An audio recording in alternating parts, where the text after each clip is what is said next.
कुछ दिन पहले सुप्रीम कोर्ट का एक जजमेंट आया है और आपको पता होना चाहिए कि सुप्रीम कोर्ट का जब कोई जजमेंट हो जाता है तो वह एक कानून बन जाता है। तो वो जो है उसी से रिलेटेड सवाल है। ये कह रहे हैं कि सर रजिस्टर मोर वैल्यू और mutation because some times ago Supreme Court said that mutation can not get title in any property. Hence sir which document is value register और मोटेशन।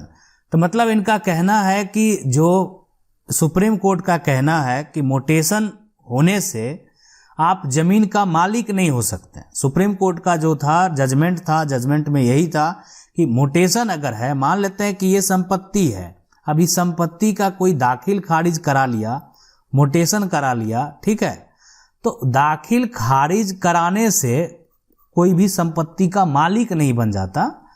लेकिन क्या है मामला वो देखें, वहां पे जो जजमेंट दिया गया था वो क्या कहना था उसको सही तरीके से समझें कि कुछ ऐसे व्यक्ति थे कि जमीन को ना खरीदे थे, ना जमीन उनका था, ना जमीन को जो है, लेकिन वो गलत तरीके से, फर्जी तरीके से, ठीक है, लंबे समय से जमीन का रसीद कटा रहे थे। मतलब मुटेशन उनके पास था, दाखिल खारिज उनके पास था। तो उनका सुप्रीम कोर्ट का ये कहना है कि सिर्फ ये करा के आप संपत्ति का मालिक नहीं हो सकते। संपत्ति का मालिक वही होगा जिसके नाम से वो संपत्ति का पुराना टाइटल होगा, जैसे खतियान हो, ठीक है, या कोई भी रजिस्ट्री हो। तो अगर उसके पास खतियान और रजिस्ट्री, ठीक है, उसके अलावा अगर खतियान होगा तो उसका भी दाखिल खारिज बिल्कुल जरूरी है, रजिस्ट्री है तो वो भी उसका भी दाखिल खारिज बिल्कुल जरूरी है। लेकिन किसी के पास सिर्फ दाखिल खारिज और मोटेशन है तो वो संपत्ति का मालिक नहीं है, ठीक है। तो सुप्रीम कोर्ट का जो जजमेंट था तो इसी के ऊपर था कि सिर्फ संपत्ति का अगर आप मालिकाना हक आप जो लेना चाहते हैं तो संपत्ति का आपका जो पीछे का बैकग्राउंड है वो भी आपके नाम से होना चाहिए। मतलब आप किसी से खरीदे हैं, उसके बाद आपने दाखिल खारिज कराया, आपकी संपत्ति पैतृक है, आपके पूर्वज के नाम से खतियान है, आपका संपत्ति का बंटवारा हुआ है, उसके बाद आपने दाखिल खारिज कराया, तो उस केस में आप संपत्ति का मालिक कहलाएंगे। सिर्फ अगर आप सिर्फ टाइटल अपने नाम से ले मतलब गए और किसी संपत्ति को गलत तरीके से, फर्जी तरीके से, या जो जैसे भी आप कटवाए, सिर्फ जाके आप जो है रसीद कटा लिए, दाखिल खारिज करा लिए, मोटेशन करा लिए, जमाबंदी कायम करा लिए, तो आप संपत्ति का मालिक नहीं हो जाएंगे, ये कहना था, ठीक है। अगला सवाल है कि हमारे दो मकान है, पापा ने अपनी मेहनत की कमाई से खरीदे थे। उसमें पापा के साथ में मेहनत करता था। पिता 7 महीने पहले गुजर गए। 50,000 किराया आता है मकान हमसे, और हम 2 भाई हैं, एक बहन है। माँ मुझसे और मेरे बड़े भाई में बहुत भेद करती है। मुझे 1 रुपया भी नहीं देती और पैसा बड़े भाई को देती है। मुझे हक कैसे मिल सकता है? देखिए, अगर ये परिवार में भी एक बहुत बड़ी दुविधा है, और ऐसा बिल्कुल जो है अगर देखें सामाजिक तौर से तो ऐसा नहीं होना चाहिए कि भेदभाव हो। देखिए, पिता के द्वारा अगर सेल्फ एक्वायर प्रॉपर्टी है और वो माता के नाम से खरीदा हुआ है, ठीक है, तो उस केस में आपका हक तो पूरा बनेगा, लेकिन माता की मृत्यु के बाद कि मान लेते हैं, बिल्कुल देखिए, कोर्ट में ये साबित करना कि ये संपत्ति पिता के द्वारा भी खरीदा हुआ है, अगर ऐसा भी करेंगे, पिता अपने कमाई से वो संपत्ति को खरीदे हैं, तो उस केस में भी माता का तो अधिकार होगा ही। तो इसलिए जो है आपको लेकिन ये अगर है, हम उन सभी लोगों से कहना चाहेंगे, अपील करना चाहेंगे कि ऐसा बच्चों में भेदभाव, और बच्चों को भी चाहिए कि अपने माता पिता के प्रति जो है एक तरह से कि इसलिए जिस तरीके से आप अपने बच्चों की देखभाल करते हैं, कृपया जो है आप अपने माता पिता की भी देखभाल उसी तरीके से करें। लेकिन फिर भी अगर माता पिता भी ऐसे करते हैं तो ये बहुत जो है सुन के दुख होता है, ऐसा नहीं होना चाहिए। तो फिलहाल आप जो है एक तरह से आप माता की मृत्यु के बाद संपत्ति अगर माता के नाम से है तो पूरा आपका अधिकार होगा, ठीक है। लेकिन फिलहाल जो है अभी आप उसमें कोई ऐसा गलत स्टेप ना ले लें जो दिक्कत हो जाए, ठीक है। अगला सवाल है कि सर जी, मैं एक जमीन 30-40 साल से कब्जा किए हुए हैं और उसका कोई पेपर नहीं, कटवाता है उस जमीन हमारे नाम हो जाएगा। देखिए, कोई रसीद अगर कटवा रहा है ना, तो वो चीज सबसे पहले तो उस रसीद को आपको रुकवाना पड़ेगा। कैसे कि आप देखिए, कोई भी व्यक्ति अगर लैंड का रसीद कटा रहा है तो बहुत ऐसे कंडीशन होते हैं कि अगर आपका जमीन आपके कब्जे में नहीं है ना, तो अधिकारी के द्वारा रसीद भी नहीं काटा जाएगा। फिर भी लोग ये बता देते हैं कि मेरा कब्जे में।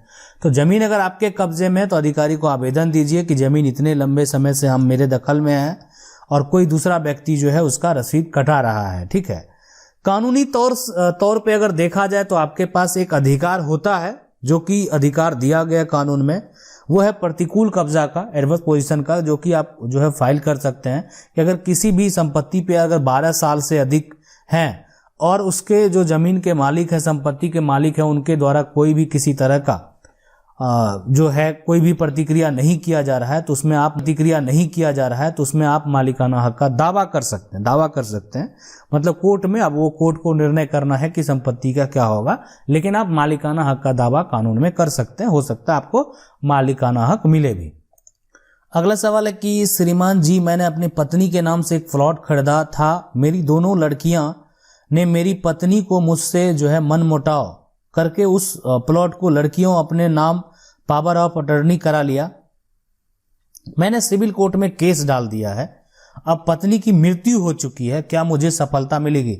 देखिए, अगर ये आपने पत्नी के नाम से खरीदा है, ठीक है, और पत्नी के द्वारा जो है पावर ऑफ अटर्नी कर दिया गया है, वो चीज जो भी कर दिया गया है, तो पत्नी के अगर ऐसे नहीं करता तो पत्नी के मरने के बाद पहला राइट जो होता है वो पति का ही होता संपत्ति में। अगर पत्नी के नाम से कोई संपत्ति है तो बच्चे का पहला राइट नहीं होता है, पहला राइट पति का होता है।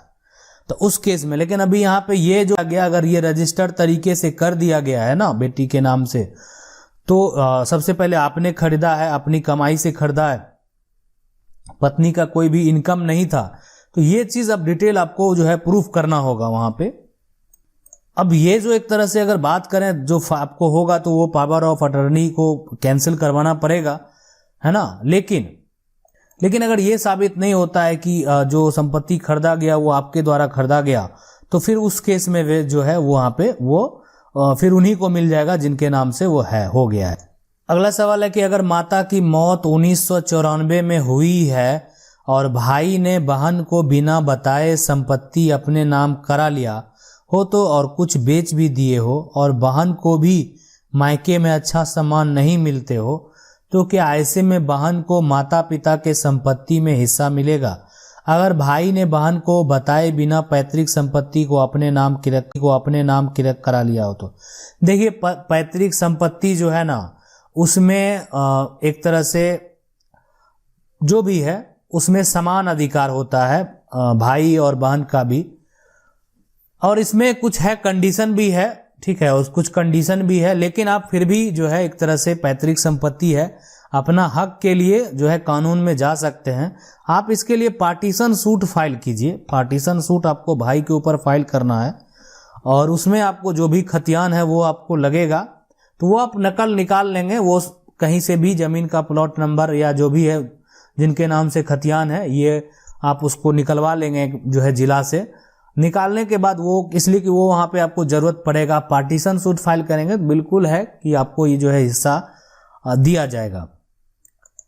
सवाल है कि सर मैं अनाथ हूं और जो है यहाँ पे मम्मी पापा नहीं है, घर भी नहीं है, और मेरा गया हूं 4 मंथ पहले। जमीन वाला और उसका 2 बेटा जो है आपस में जो है यानी सुपौल से केस लड़ रहा है। मैं वैशाली से हूँ, जमीन भी वैशाली में है।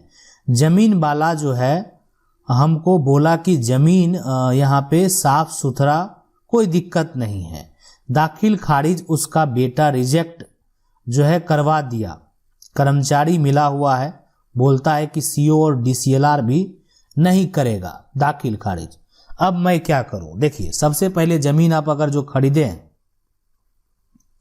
तो खरीदने वाले के नाम से जो है जमाबंदी अगर कायम है, ठीक है, जमाबंदी कायम है बेचने वाले के नाम से, तो आपको यहाँ पे दाखिल खारिज कोई भी कुछ कर ले, कोई रिजेक्ट नहीं करवा सकता है।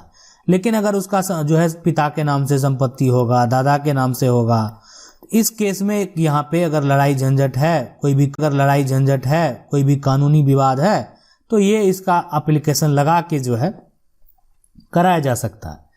लेकिन आप जो है संपत्ति का आपका रजिस्ट्री हो गया है और आपका रिजेक्ट हो गया है, तो अब तो आपको फिर सीओ के पास जाने से कोई मतलब नहीं। अगर आपका रिजेक्ट हो गया है तो आप डीसीएलआर के पास एक बार पहले म्यूटेशन अपील केस फाइल करें, ठीक है। जो जमीन आपको बेचा है ना, उस पे म्यूटेशन अपील आपको केस फाइल पहले एक बार करना है। तो वो करने के बाद आपका अगर कोई सॉल्यूशन नहीं निकलता है तो फिर आगे भी बहुत सारा उपाय है, लेकिन पहले आपको करना है। अब वो कर्मचारी क्या बोलता है इससे हमको कोई लेना देना नहीं। आपको क्या करना है कि आप डीसीएलआर के पास जो है किसी वकील से मिल लेंगे, अगर सारा कुछ हो जाएगा, आप बताएंगे कि मेरा दाखिल खारिज रिजेक्ट हो गया, मैंने जमीन खरीदा इन व्यक्ति से, तो म्यूटेशन अपील केस फाइल होगा, बिल्कुल हो सकता है आपको वहां से न्याय मिले। अगला सवाल है कि पुराना नक्शा जो है रोड साइड का प्लॉट है, उसमें से कुछ जमीन हमारे पिताजी खरीदे थे जो कि केवाला में रोड साइड से चौहद्दी दिया हुआ है, लेकिन जब नया नक्शा बना तो प्लॉट रोड साइड नहीं करके पीछे कर दिया गया है। नक्शा सुधार होगा। नक्शा सुधार होता है या तो जिला अधिकारी के पास से होता है और नहीं तो सिविल न्यायालय से होता है, तो दोनों जगह से आप कहीं से भी नक्शा का सुधार करवा सकते हैं। तो इसलिए आपको वहां पे जो है केस फाइल करना होगा उससे संबंधित। आपका ये गड़बड़ी है, सुधार के लिए वो जो है डिग्री होने के बाद आपका वो सुधार होगा। आशा करते हैं वीडियो अच्छा लगा होगा। वीडियो अच्छा लगा वीडियो को लाइक जरूर कर दें। चैनल को पहली बार देख रहे हैं सब्सक्राइब करके जो बेल आइकन है उसको जरूर दबा लीजिए। मिलते हैं अगले वीडियो में, तब तक